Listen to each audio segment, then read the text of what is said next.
sailboat in the moonlight and June. Wouldn't that be heaven? Oh, heaven just for two. A soft breeze on a June night and June. What a perfect setting for letting dreams come true.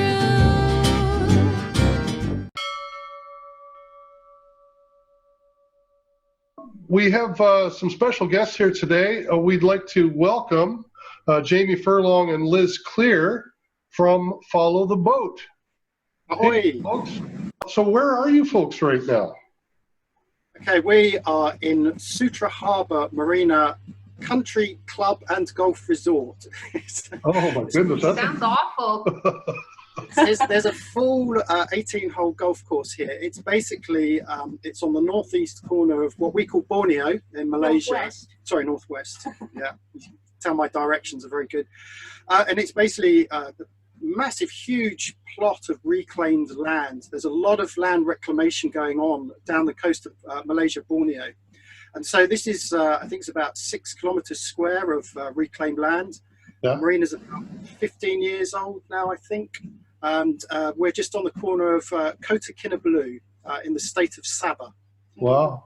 So I did see in your last post that there's some pretty highfalutin boats there. That's a real expensive marina, isn't it? Yes, I mean, it's a big marina and there's a whole great big mega dock. When we first arrived, there were no boats there, but then as the panic ensued around the world, they all came in. Sure. And they're all taking shelter here, along with a few cruisers here in the poor part of the marina. Yeah, yeah.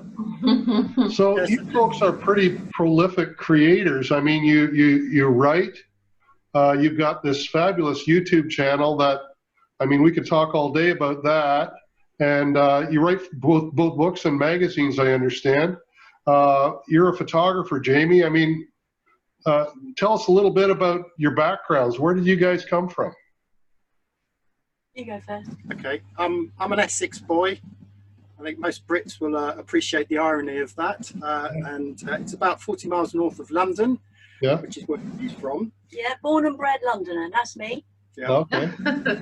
And so I had a little business which I quit with some friends in my early 30s, and I decided to go off and take a break, and I started delivering boats around Europe, and then eventually found a passage across the Atlantic in 2003, I think it was, and landed in Antigua, where I met on Christmas Day this lovely young lady Oh, who wow. was on holiday there.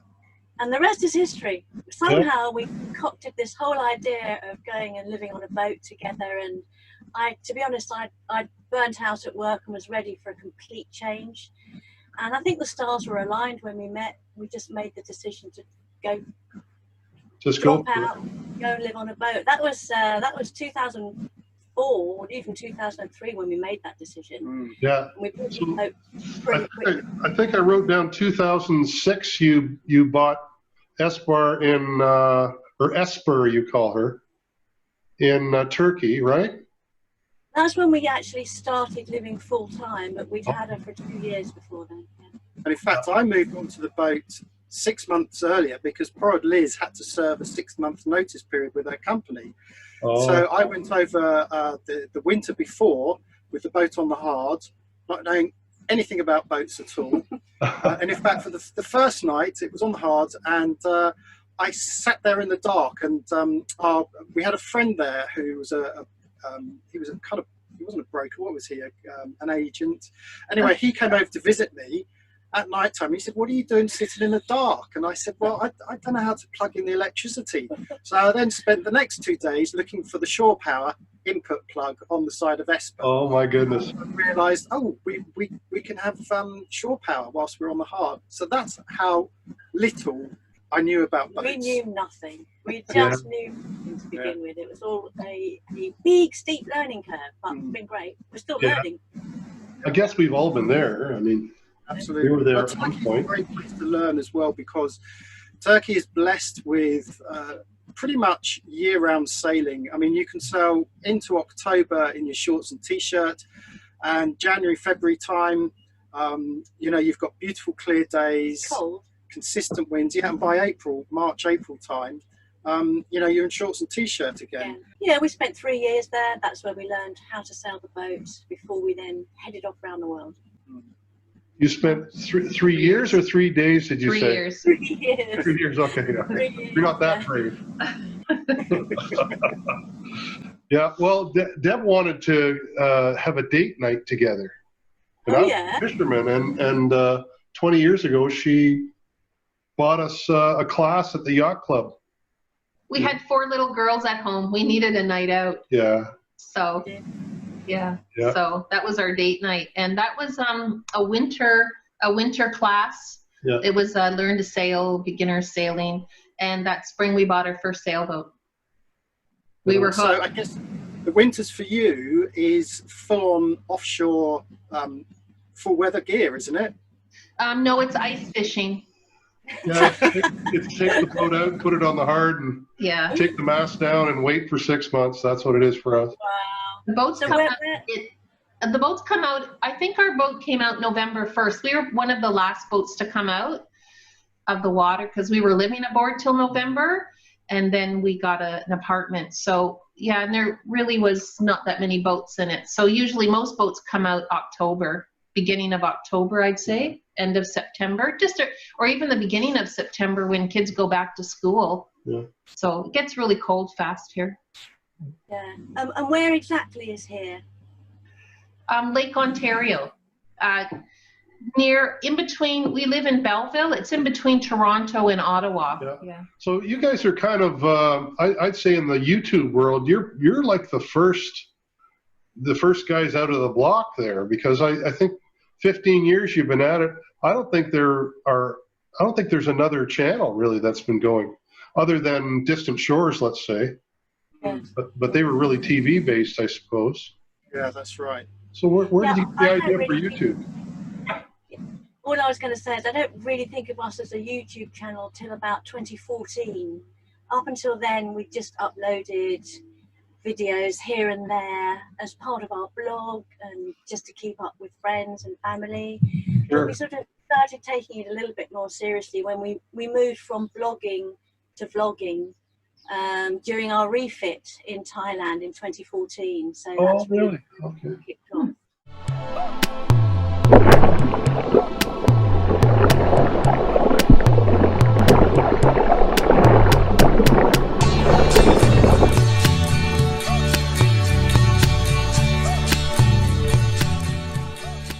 Of course, we left Turkey to go down the Red Sea through places like Sudan and Eritrea and Yemen. And it's such a shame we weren't doing the videoing back then, Yeah. because that really was quite a unique journey. And of course, it was at the height of piracy as well in 2010. Yeah. But we were prolifically blogging then. So we do have a lot of photographs and a lot of written accounts on our blog about that journey, which was fraught. It was hard work, both physically and mentally. Very, very difficult passage to do because of the piracy, but some of the most beautiful coastlines we've still seen to this day, actually. Yeah. Wow. So you buddy boated through there? Yeah, so it was, I wouldn't really call it a rally. It was organised by a guy that had done the trip many times himself. He had friends in India, and really the idea was to help get 10 to 12, it started off with 12 and it dropped down to 10 boats through the Red Sea during that difficult period. So what he was doing was providing waypoints for specific anchorages that he knew of, and he'd say, right, we'll leave here, and in 1 week's time we'll meet up at this waypoint. And so we made our way down the Red Sea, you know, following this procedure. Then, of course, we then all budded up when we went round the Bab el-Mandeb at the bottom of the Red Sea. And that's when we had to take on the diamond-shaped formation with 4 boats in each group, creating this diamond shape, and Wow. followed rigidly for hundreds of miles this formation. That was the most difficult part because, of course, it was like herding cats. You can imagine all these independent boats and independent skippers and crew all wanting to go off and do their own thing. It was very difficult to get them to stick together, but we managed. There was one occasion when on the VHF we overheard a big commercial ship actually being boarded. Well, the skipper was communicating with the naval task forces there, and he was giving a running commentary as to what was happening. And it started off with him saying, "I can see them approaching, I can see them approaching," and then the last thing we heard was, "Oh no, they're climbing aboard." That was it. Radio silence. And next thing we know, that same ship was boarded and was properly pirated. They turned it around and took it back to Somalia. Wow. So we heard that on the VHF. And that happened literally 10, 20 miles up the coast from the way we were heading. Yeah, so we were heading along the coast of Yemen. And we hugged the coast of Yemen as closely as we could, because at that stage, believe it or not, Yemen was safe. Yeah. And the idea of the diamond formation was that, it's rather like a herd of cattle, all together in safety in numbers. And the idea was that if the pirates came at us, we'd have enough time to get some help or to just confuse them. It's all very, very homespun. Yeah. Nothing else. We psychologically felt safer by being in a group, but it would have been quite easy for pirates to pick one of those boats off. Yeah. Sure. Yes, not something we ever want to repeat, to be honest with you. No. So it's all roses now, I suppose, after going through something like that. Yeah. Well, I'd say yes. It is. Nothing has been as bad as that. Although where we are now, of course, it's a bit of a hot spot. Yeah. Just around the corner up the coast there. Yeah. So that's something that we need to think about, isn't it? So from the southeastern part of the Philippines has a group called Abu Sayyaf. You may have heard of them in the news. And I have not, no. Okay, well, they have pirates that come across to northeast Borneo, and people have been taken, people have been killed, beheaded, local people and foreigners, over a stretch of time. And so the whole of that northern part of Borneo going round to the eastern side is kind of out of bounds, unless you can get Coast Guard escort, which is what we were hoping to be doing in June, but I can't see that happening now. Yeah. So there's that. And there's also, most sailors have heard of the Malacca Strait. I guess you've heard of the Malacca Strait. And the piracy there. And it sounds scary when you're not here, but when you're here, we all go up and down the Malacca Strait all the time, and none of us really think or worry about piracy there. Yes, most of the piracy there is, in fact, pretty much every case is on commercial ships, and quite often at anchor. Although there was a recent spate where they had 4 attacks in 4 days, and that was actually in the Singapore Strait itself, on vessels that were moving, which was quite unusual. So yes, we like to sail dangerously. Yes.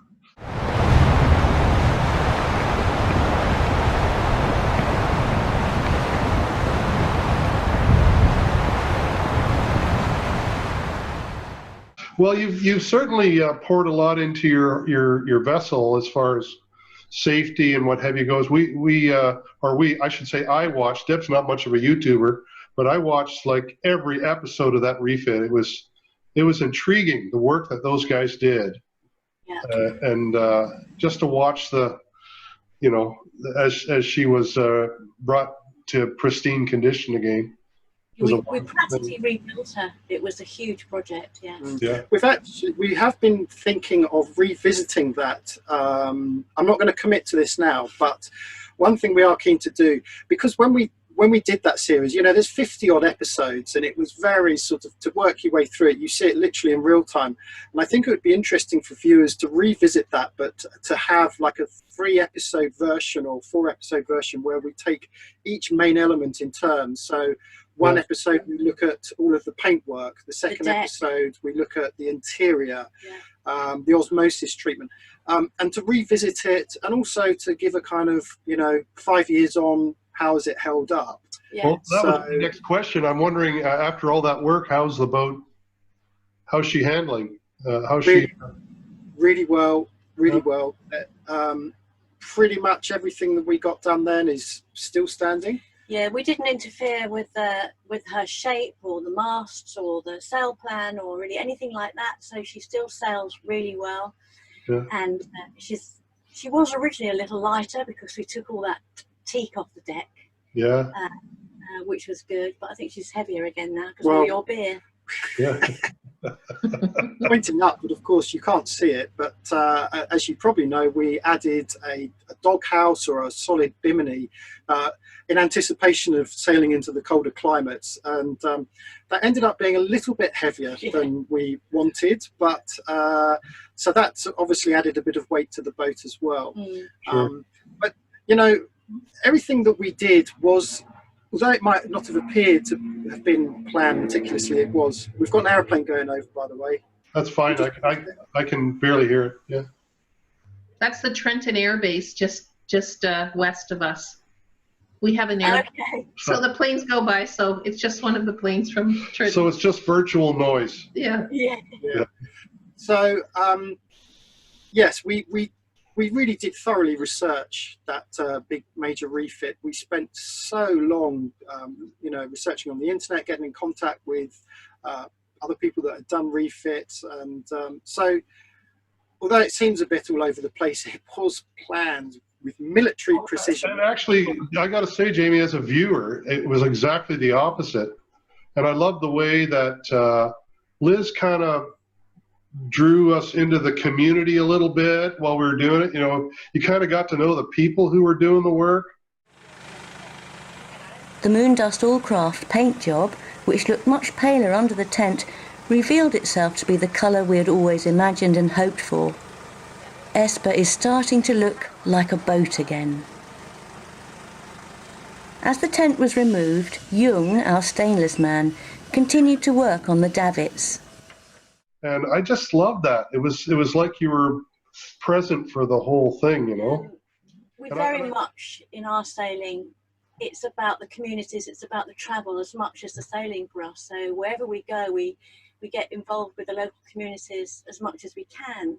And we have made friends all over the world who we continue to be friends with. We've got friends still from Turkey and India, and many of the people in the boatyard are still our friends, and we're in contact with them on social media. It's a massive part of what we do, actually. I'm glad that you noticed that. That's great. Yeah, and I That's know lovely. when you spend 13 months in a boatyard, you can't help but get involved in the community. And I can't remember if it came across, but in the second half of that refit, we actually moved location. We moved into a little house in a little strip of 6 to 8 buildings that were, you know, that had local people living in it. So our next door neighbour ended up becoming our carpenter, the head carpenter that worked on our boat, became our neighbour. So you couldn't help but get involved in the local community there. That's amazing. Well, we were gearing up, I think, just shortly after you were finished your refit, we were gearing up for our own trip. So we were head down and getting our refit work done, and, you know, preparing the channel and all that kind of stuff. So I didn't watch hardly any YouTube videos for 2 years, almost a year and a half, you know, kind of thing, as we traveled. But Where was that? I'm sorry, I don't know. well, we left from Belleville and we went to the Bahamas, down the eastern seaboard of the U.S., went to the Bahamas and sailed back again. It was a pretty short little trip, but Just a year. So just a teaser. So Yeah. you must be enjoying. There's a lot of YouTube channels out there that all appear to be in the Bahamas at the moment, from what I can see. Yeah, there's a fair number stuck there really right now. Yeah. we met quite a few when we were traveling in the Bahamas as well, and we saw quite a few as well. Yeah, we were there. I'm just thinking, 1 year for you guys to do that trip. That's how many miles is that? That's a lot of miles. I'm gonna say we did like 7,000 miles altogether, but we did it over the course of just over a year, about a year and a half. But we did a lot locally here too, Lake Ontario, kind of a shakedown thing, you know. But Yeah. so, which brings me to another question now. Most of the people who were, I want to read a little quote that I got from your website. And you say, at a time when accurate narratives are a scarcity, we believe that everyone should learn about sailing and travel in an engaging way with Follow the Boat. There's no fakery, titillation, or sensationalism. We tell it like it really is. And I really appreciated that. And I think that Deb and I are, amongst our peers, are older than almost all of them. on YouTube, and you folks are our age, so I can see how we're speaking with a different voice, you know. And so I got to say, I really appreciate the fact that we're not alone out there speaking Yes. with that voice, you know. From It's that, really important. We tried to address that. Did you see the video we did, which was "Are you too old to sail"? well, sorry, No, are you too old to sail? Yeah, no, I did not see it. No, it's worth having a look because we try to address that very subject. Because the voice of most people who sail, as you know, are retired age. They're certainly 50, 55 plus. Those are the cruisers out there. sure, And yet, if you watch nothing but YouTube channels, you would imagine that the average age was about 25 to 30. yeah, And they are the exception rather than the rule. But they're young people and they like making videos and they understand social media. So there's a slight imbalance in reality against what you see on YouTube. sure.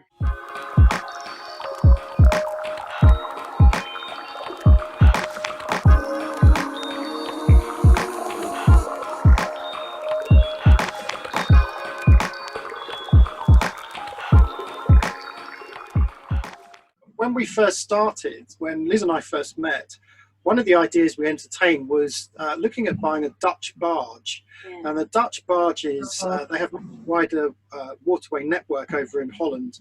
So they're that much wider. So on the UK networks, you can only go so far up the narrowboat river canal systems. Yeah. But there was a real big trend 15, 20 years ago to buy these big barges and to do them up. And we seriously considered looking into it. It was a very attractive idea. Yeah, we're living a very different way of life. Mm. Yeah, they've gotten extremely expensive now, though. They have, yeah.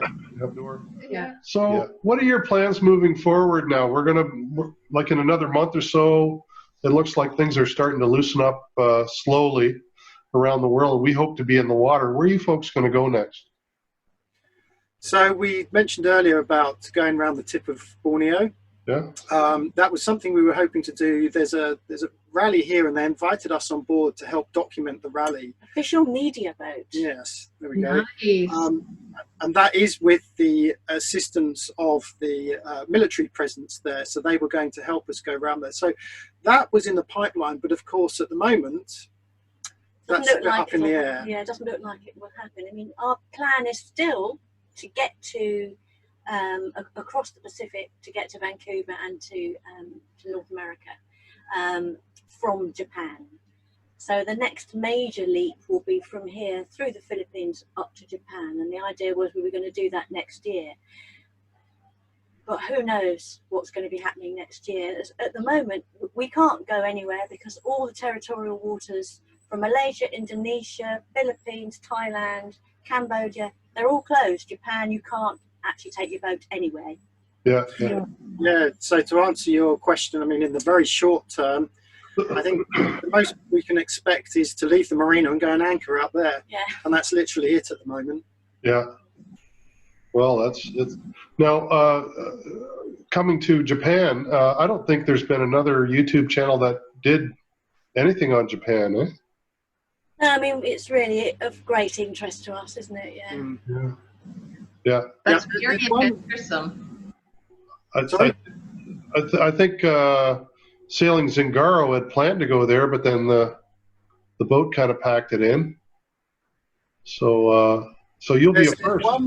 There's one famous vlogger. I forget the name of the channel now, but he's not a sailor, but he's an expat in Japan. He's worth watching because he shows you Japan from an expat Westerner's point of view. He's got a lot of followers, and of course we do know of boats that have been through there. We know of boats that are there currently, but they're not vlogging about it. So it's something we're very excited about. I mean, not just the vlogging side of things, but to experience something very different because, up until now, although this is Southeast Asia, we're in a country where predominantly they still speak English.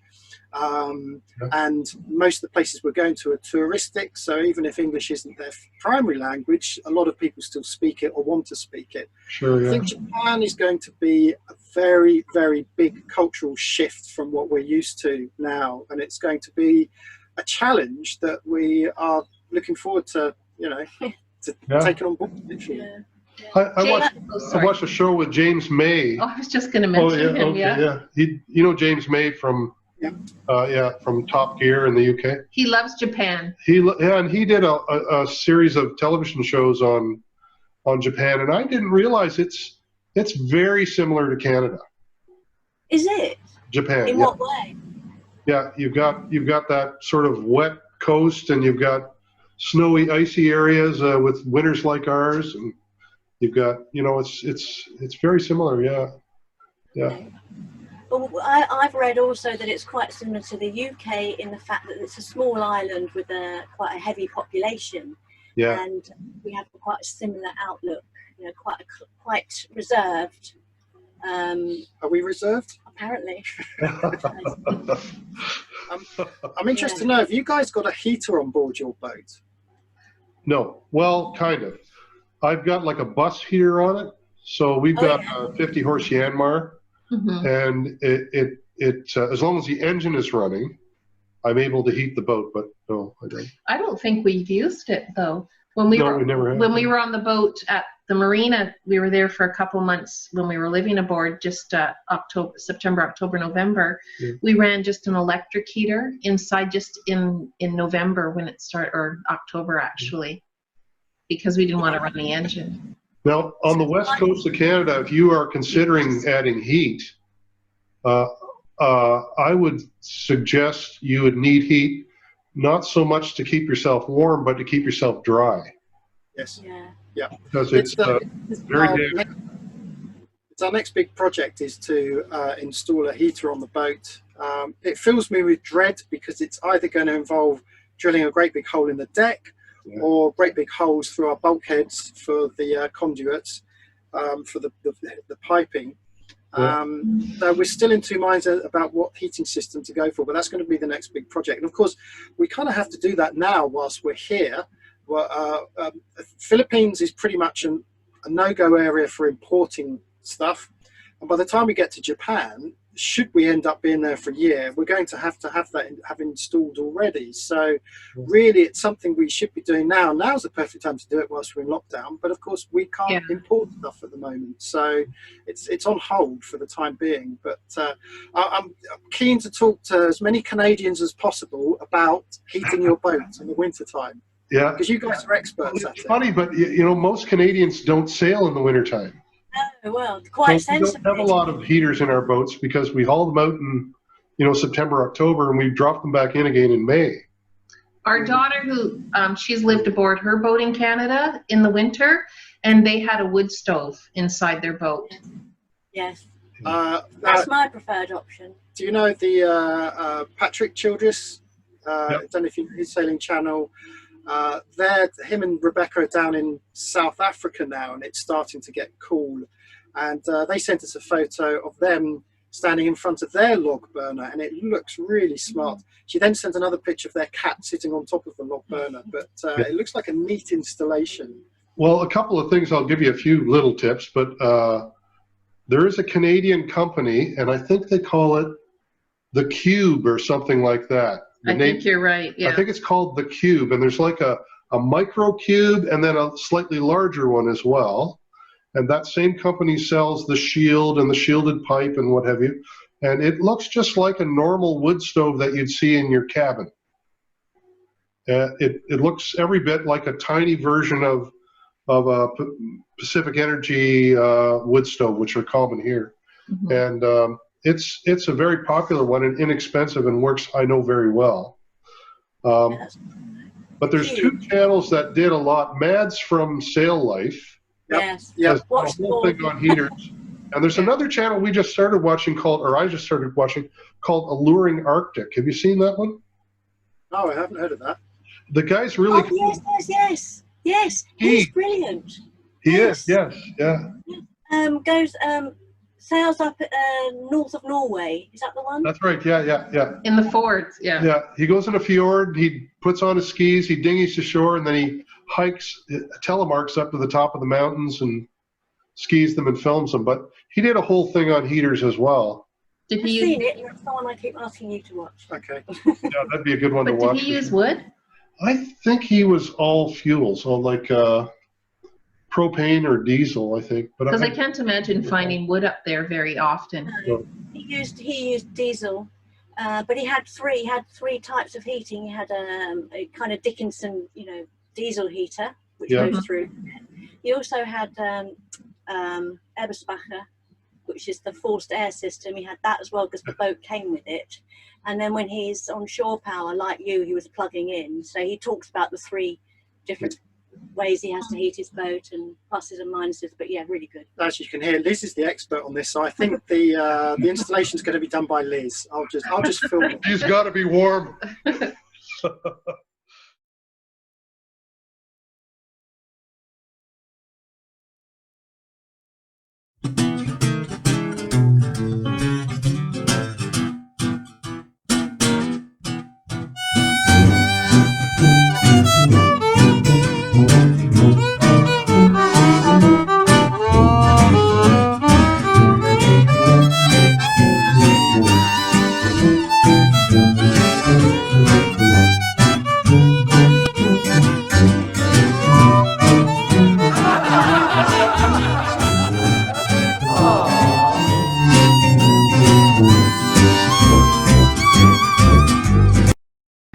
Oh my Hi. gosh, it looks so nice where you are. It's We're hot. the marina. Oh, is it? Oh, I thought you were joking. bloody cold here. Talk to me.